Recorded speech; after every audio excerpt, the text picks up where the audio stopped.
মাদকের যে বিষয়টা অনেকে বলে আমি মাদক নিয়ে কাজ করছি, মাদক নিয়ে আমি কাজ করি স্যার। ক্লাস আমি যখন ক্লাস 7-এ পড়ি সেই সময় থেকে মাদকের বিরুদ্ধে আমি কাজ করি। আমি দেখেছি, আমি আমার জীবনে অনেকগুলো মাদকের মামলার সিজার লিস্টের সাক্ষী। শুধু পুলিশকে দোষ দিয়ে লাভ নাই, আমরা পাবলিকও তো এই মাদকের জন্য দায়ী।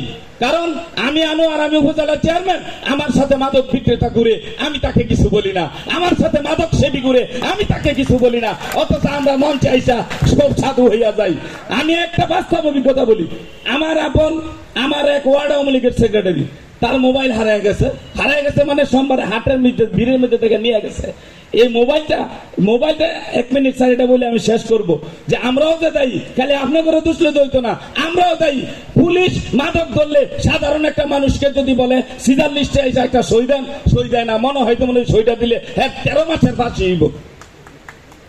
এবং সাধারণ মানুষ এখন মাদকের বিরুদ্ধে এগিয়ে আসে না, প্রতিরোধ করে না। আমরা কিন্তু আগে দেখতাম পাড়ায় পাড়ায় কিন্তু সামাজিক সংগঠন হইতো, এখন এগুলি নাই। তো উনিও জিডি করছে, জিডি করার পরে উনি তাহে রয়েছে।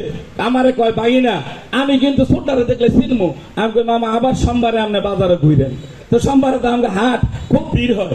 উনি তো ওই সুরের বাজারে না দেখা চিন্তা লাগছে যে হ্যাঁ তো আমার লগে ঘেঁষাঘেঁষি করছিল, দোষে করে ঠিকই কিন্তু হ্যাঁ মোবাইলটা কোনখানে বেচছে লইয়া গেছে সরের করিমপুর নজরপুর 2 ইউনিয়নের এক ইউনিয়নের এলাকার মধ্যে লইয়া গেছে। এই সুরে লইয়া যাওয়ার পরে আমি নাম কই এই ইউনিয়নটা ছোট করতাম চাই না, এই ইউনিয়নের মেম্বার করেও ছোট করতাম চাই না।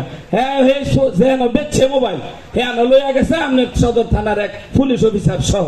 লইয়া যাওয়ার পরে এক মেম্বার সাহেব আইয়া বাগড়া দিছে। ওই মেম্বার সাহেব তার কাছ থেকে 4-5টা মোবাইল না পরে আমার মামুরে দেখাইছে আপনার কোনটা। বুঝছেন নি?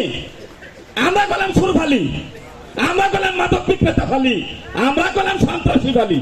আমার কথা হইল এটা, খালি পুলিশে তুলবেন আর আমরা খুব ভালো মানুষ আছেন না।